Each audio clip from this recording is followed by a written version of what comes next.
I gave up my dream job to raise my sister's kids, but then I heard them call her mom behind my back. That sentence still makes my chest tighten, my stomach twist, and my vision blur with the kind of quiet rage you can only feel after years of being taken for granted. But before I get to that moment, the moment that broke everything, you need to understand how much I gave up. How I let my world burn, all for someone else's children. All for someone who never once thought about what it cost me. My name is Natalie Moore. I'm 34 now, but this all started when I was 29, back when my world still made sense. Back when I still believed in fairness, sacrifice, and doing the right thing. I worked at the National Museum of American History in DC. I'd been obsessed with history since I was a kid, reading dusty biographies while other girls played dress up. My dream job wasn't just a job. It was the destination my whole life had pointed toward. And I had finally made it. I was on the team handling a new exhibit on the Reconstruction era, something I'd researched for 5 years. I stayed late, skipped weekends, brought my own lunch for months to afford train tickets to archive libraries. And it was paying off. My supervisor had just told me I was on track to become assistant curator. It was huge. Then, just like that, it all came crashing down. My phone rang at 3:12 a.m., a number from my hometown. My heart dropped. Nothing good ever happens in the middle of the night. Natalie, my mom's voice choked out through tears. Emily's in the hospital. It's bad. My sister Emily. My beautiful, wild, chaotic older sister. She'd been spiraling for years. Drinking, partying, dating the worst kinds of men. But somehow she always managed to walk away from her messes with that golden girl smile. She had 2 kids, Jack, 6, and Sophie, 4, and no real job. Their dad had vanished when Sophie was still in diapers. I drove 5 hours home that night, still in my museum ID badge and flats. The scene was worse than I expected. Emily had driven drunk, with the kids in the back seat. Thankfully, they were unhurt. But she'd smashed into a parked car on a residential street and blown nearly 3 times the legal limit. Child Protective Services got involved immediately. Until she can demonstrate stability, the caseworker said flatly, the children can't remain in her custody. My mother couldn't take them. Her health was fragile. My aunt lived across the country, and there I was. 29, single, with a rental apartment and a demanding career. Just take them for now, Mom pleaded. Until she gets help. Just a few weeks. I wish I could tell you I hesitated. That I thought it through. But I didn't. I looked into Jack's wide, confused eyes and Sophie's trembling hands clutching a teddy bear and I said, of course. That's how it began. 2 weeks turned into a month. My boss at the museum was understanding at first. I tried juggling both worlds, working remotely, editing transcripts during nap time, conducting interviews via Zoom with a baby monitor blinking in the background. But the exhibit deadlines were tight, and the museum world isn't exactly known for flexibility. We need someone physically here, my supervisor finally said. We'll have to bring in a temporary replacement. I understood. And I hated myself for it. So I took an unpaid leave of absence. I told myself it was temporary. That I'd be back soon. That this was the right thing to do. That family came first. But months turned into a year. Emily went to rehab and left halfway through. She said it was too negative. I started attending parent-teacher conferences. I memorized bedtime stories. I learned how to braid Sophie's hair and how to calm Jack down when he had night terrors. They clung to me in a way that broke and healed me at once. I wasn't just helping out anymore. I was raising them. Meanwhile, Emily popped in and out of their lives like a windstorm, loud, sudden, and gone again.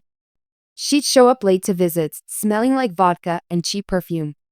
Once, she brought a guy with her who tried to bum a cigarette off me while she caught up with the kids. I wanted to scream, but I didn't, because I didn't want the kids to suffer more than they already had. So I cleaned up her messes. Again. I canceled work commitments. Again. I paid for school supplies, groceries, medical bills. Again and again. I was burning through my savings, my career on hold, my apartment sublet. I had no time for dating, no friends nearby, no future plan that didn't involve scraped knees and cereal spills. But still, I loved those kids. Fiercely. Unconditionally.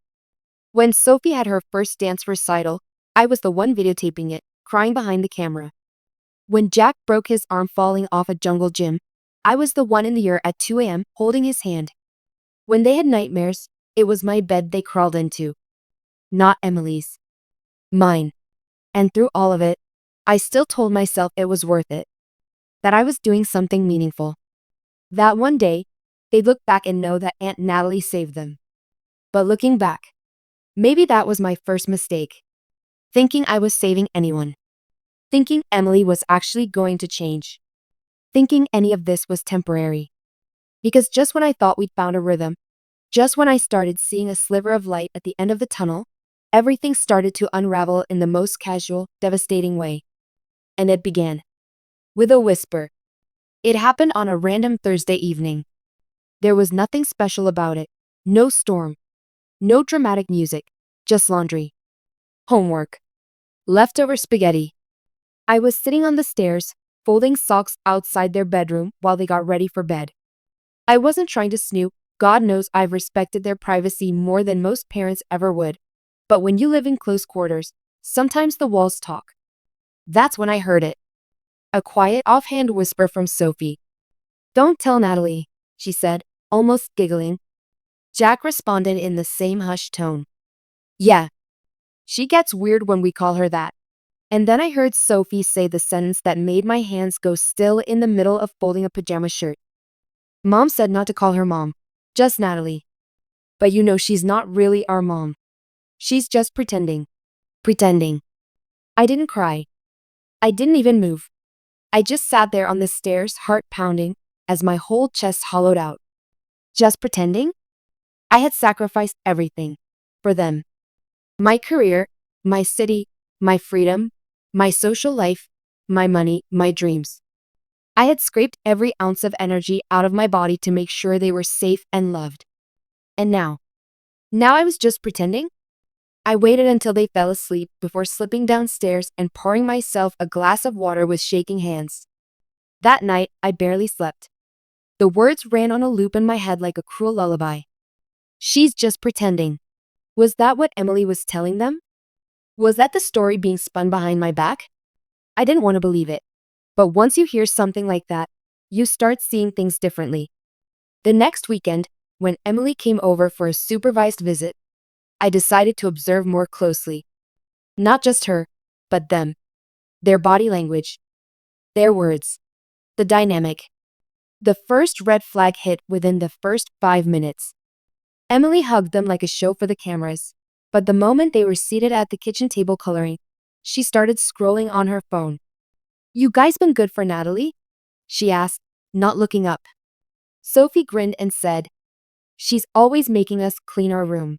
Emily laughed and said, "Well, she thinks she's your mom now." And then she winked. Winked. I felt cold. Not just shocked, but gutted. Betrayed in a way that didn't even come with a scream, just a long, silent ache in my bones. She was undermining me. Deliberately. In front of them. Dismantling the authority I'd built through sacrifice, patience, and love. With a giggle and a smirk. I couldn't keep quiet anymore. When I pulled her aside and asked her, calmly, why she was saying those things, she just shrugged. "They're my kids, Nat," she said, like it was the most obvious thing in the world. "I don't want them getting confused. I appreciate everything you've done, really. But this isn't your role. You're not their mother." I stared at her, stunned. "My role?" I repeated. "You were just helping out," she said, picking at her nail polish. "But I'm better now. And it's time they remember who their real mom is." Better? She had a part-time job at a vape shop and 3 missed rehab appointments in the last month. She barely paid child support, and half the time the kids came back from visits hungry. "You're not stable," I said, trying to keep my voice calm. "The court still hasn't." "I know people," she interrupted. "And you think they're gonna give you custody over me? I'm their mother. Blood matters, Natalie. You're just the babysitter who took it a little too seriously." Babysitter. I wanted to scream. Instead, I walked away. But from that moment on, everything changed. The kids grew more distant. I noticed Jack clamming up during bedtime chats, Sophie becoming snarky during meals. When I asked them what was wrong, they shrugged and changed the subject. They were being coached, turned against me, slowly, one story at a time. Emily wasn't just poisoning their minds, she was rewriting the narrative of their lives. And I was letting her. Then, one day, the final blow landed. I got a letter from her lawyer. A custody petition. Emily was filing for full custody. Not visitation. Not joint guardianship. Full custody. In the statement, she wrote that she had recovered and was ready to take her children back. That I had interfered with their sense of family and was causing emotional confusion by allowing them to call me mom. She even accused me of being manipulative and overly possessive. When I finished reading it, my hands were numb. This woman, who I had sacrificed my life for, was painting me as the villain. And the worst part? I couldn't prove she was lying. There were no cameras, no witnesses to the years I gave them. Just pictures, homework assignments, birthday cakes, scraped knees, and lullabies, none of which a courtroom would care about. But I was done playing nice. Done making excuses. Done waiting for the world to do the right thing. Because if Emily wanted to play dirty, she had no idea who she was messing with. I remember staring at the lawyer's letter for nearly 10 minutes, completely still, like if I didn't move, the whole thing might disappear. But it didn't. Emily was taking me to court. She was trying to erase me from their lives after I had put mine on hold to give them a home. She called me manipulative, possessive, confusing. And she dared to say I had no right to be seen as a mother. I didn't sleep that night, or the night after. I just kept thinking, how could she betray me like this? I hadn't just cared for her children, I had saved them. I had protected them when she was too drunk to stand. I had kissed their foreheads when they were feverish, stayed up all night rocking them through stomach bugs, helped Jack with his reading problems, and Sophie through bedwetting. I'd done everything. And now, in one carefully worded document, she was pretending I never existed. And the court. The court wasn't on my side. Because technically, I was just the guardian. Temporary. Unofficial. My lawyer was kind but honest. You've done everything right, Natalie, but family court tends to favor biological parents, especially mothers. It was like being punched in the stomach over and over with facts that didn't care about truth. The hearing was scheduled for 2 months out. And in that time, everything between me and the kids grew tense. They knew something was wrong. Of course they did. But they also seemed unsure. Jack avoided eye contact when I asked how school was. Sophie stopped hugging me goodnight. I saw them whispering more, glancing at my phone when it buzzed, asking strange questions. Do you want us to live with you forever? Sophie asked one night out of nowhere. I blinked startled. Of course I do. Why would you ask that? She shrugged. Mom says you're just helping until she's ready, and she's ready now. My throat tightened. I couldn't tell them everything. Not yet. Not legally. But it was clear Emily had already started laying the foundation, softening them, manipulating them. And worst of all, they were starting to believe her. One evening, I found a picture Sophie had drawn. A house with Mom standing next to her and Jack. And me, outside the house, holding a suitcase, smiling, like I was leaving. I cried in the bathroom for an hour that night. How had this happened? How had I become the outsider in the family I raised? I started documenting everything. Every missed child support payment. Every canceled visit. Every text message where Emily asked me to keep the kids a little longer. I printed phone records, got statements from their teachers, pediatrician, even the neighbor who watched me sprinting to the pharmacy at midnight during flu season. I wasn't going down without a fight. But the worst moment, the moment that truly broke me, came 2 weeks before the court date. It was late. I was coming home from the store, groceries in hand. As I stepped up to the porch, I heard music and laughter from inside. I smiled. Maybe things were finally normalizing. But then I heard something that made me stop cold. Jack's voice. Emily's coming tomorrow, he said. I wish we lived with her already. Sophie chimed in, giggling. Me too. She said we're gonna move into her new place. With the puppy. Jack added. And she said she's getting us a trampoline and we'll go to Disney. Sophie squealed. She said Natalie can visit if she wants. If she wants? Visit? Like I was some aunt they saw twice a year? I didn't go inside right away. I stood there on the porch, holding a bag of milk and eggs, my arms trembling. They were choosing her. Or worse, they already had. I was fighting for them with everything I had. And they were planning their new life without me. I wanted to scream. To collapse. To tell them everything. The truth. The lies. The files. The missed court dates, the drunk driving. All of it. But they were just kids. Innocent. Manipulated. Confused. So I kept it together. Barely. That night, I stared at the ceiling and realized something crystal clear. If I fought this in court, I might lose.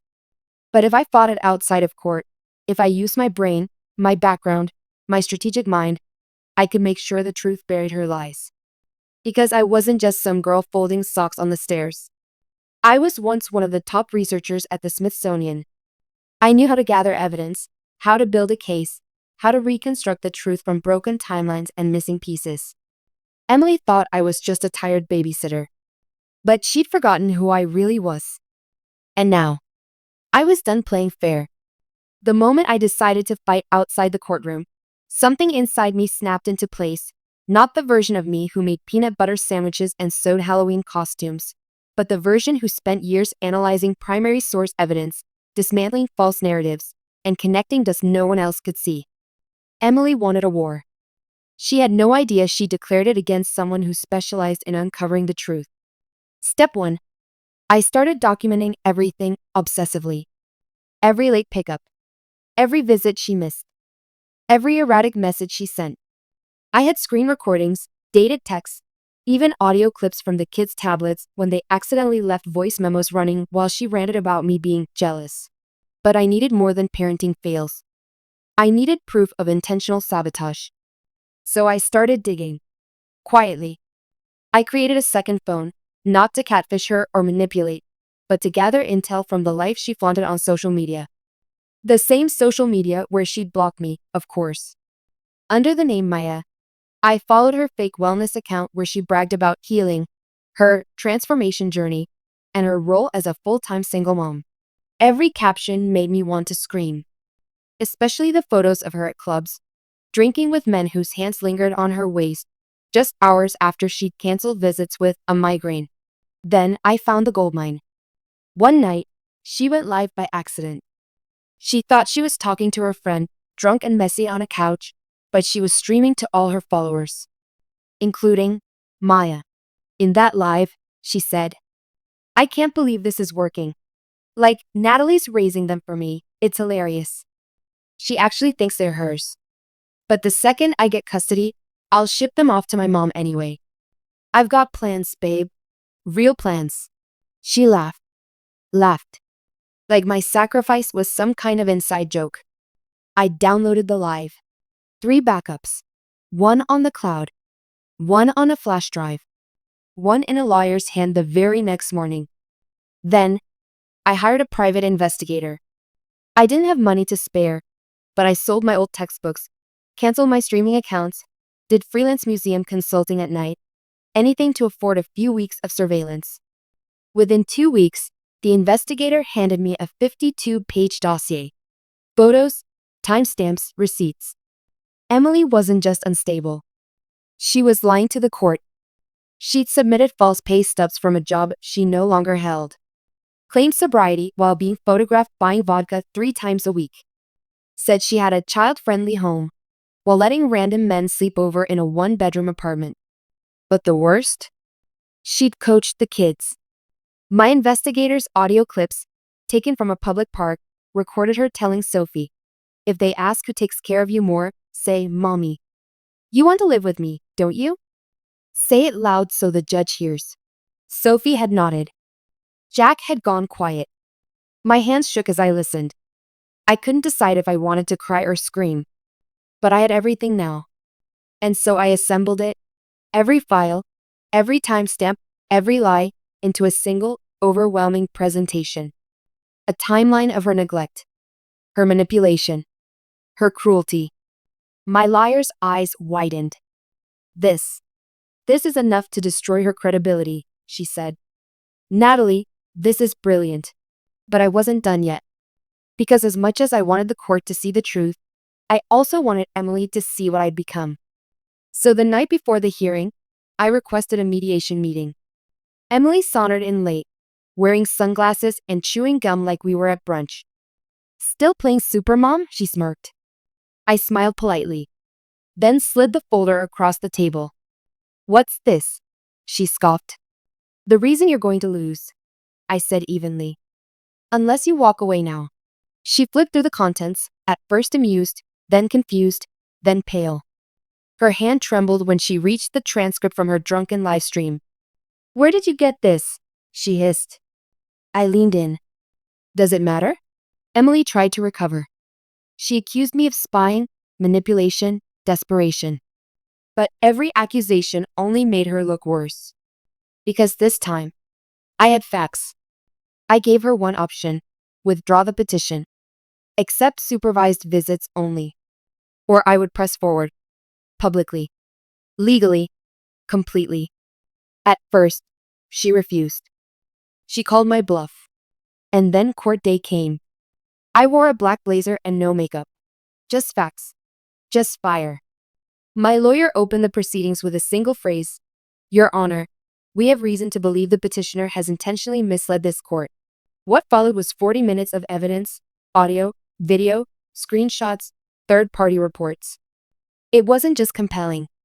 It was damning. Emily tried to deny it all, claimed it was taken out of context. But the judge wasn't buying it. After 2 hours, the ruling came down. I retained legal guardianship. Emily was restricted to court-supervised visits until and unless she completed a full year of monitored sobriety, held consistent employment, and submitted monthly progress reports. And even then, only joint custody could be revisited.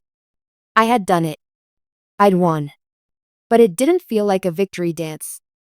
When I looked over and saw Emily, the sister I once shared secrets with, sobbing into her hands, I didn't feel proud. I felt done. Done being her shield, her fallback, her excuse. Done being everyone's second choice. Done pretending I didn't matter. Because I did. And I'd just proven it. The courtroom was silent as the judge read the final ruling, but in my mind it was thunder. I had won. On paper, anyway. I kept custody of Jack and Sophie.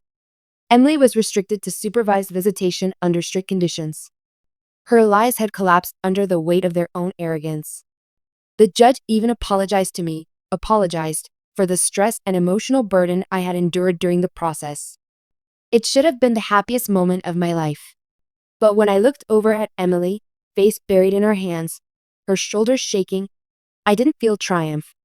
I felt the sharp, bitter sting of what had been lost. My sister, my family, my sense of belonging. I didn't just lose years of my career to this war. I lost the illusion that love, loyalty, and sacrifice were enough. Because a few weeks later, came the final blow. It happened on a warm Saturday afternoon. The court battle was behind us. The kids were settling back into our routine. I'd finally started to breathe again. Laugh again. Hope again. Jack had a science fair coming up. Sophie was obsessed with baking muffins. The house smelled like cinnamon and pencil shavings. We were happy. Or so I thought.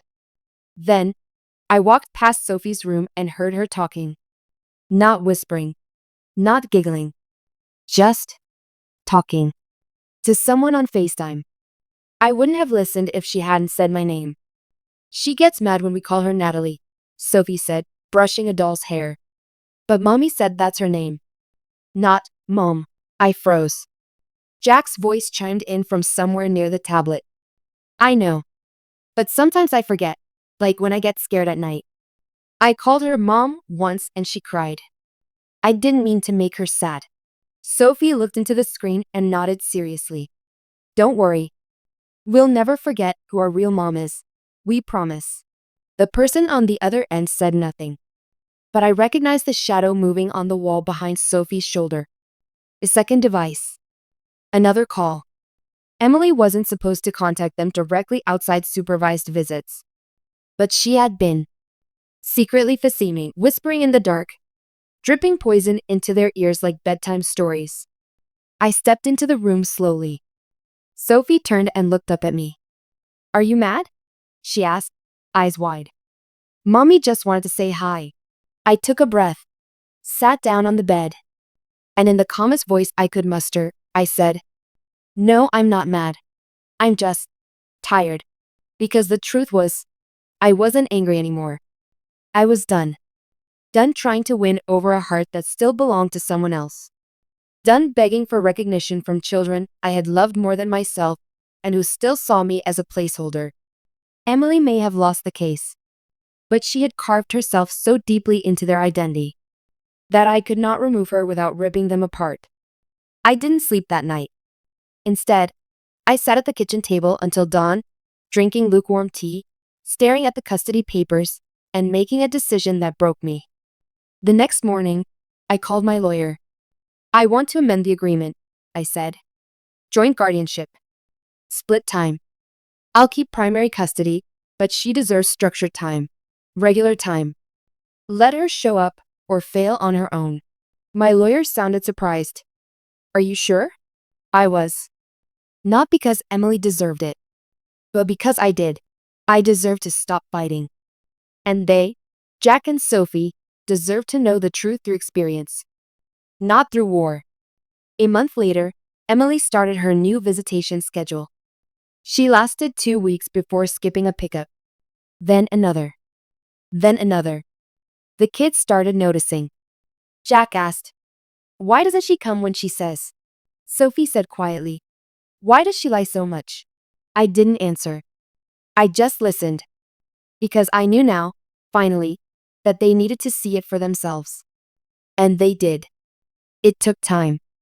But the day Sophie climbed into my lap, wrapped her arms around my neck, and whispered, "I'm glad you're my mom," something inside me healed. It wasn't triumph. It wasn't revenge. It was peace. And then, just when I thought the story was over, came the final twist. I was cleaning out old boxes in the attic one weekend when I found a sealed envelope. No return address. Just my name in unfamiliar handwriting. Inside was a letter. From Emily. Not recent. Dated 6 years ago. Before the accident. Before the custody. Before everything. It read, "Natalie, if you're reading this, it means I chickened out again. Surprise, surprise. I wrote this 100 times and threw it out, but maybe this one will stick. I know I'm a mess. I know you think I don't care. But I do. I'm scared of being a mom, of failing, of ruining them. I don't deserve those kids. But I know you do. I don't know how to say this to your face, so I'll say it here. If something ever happens to me, take them. Please. Raise them. Love them. Be the mom I'm not strong enough to be. You've always been the strong one. You're not pretending. You're the real thing. I'm sorry for everything. I love you. Emily."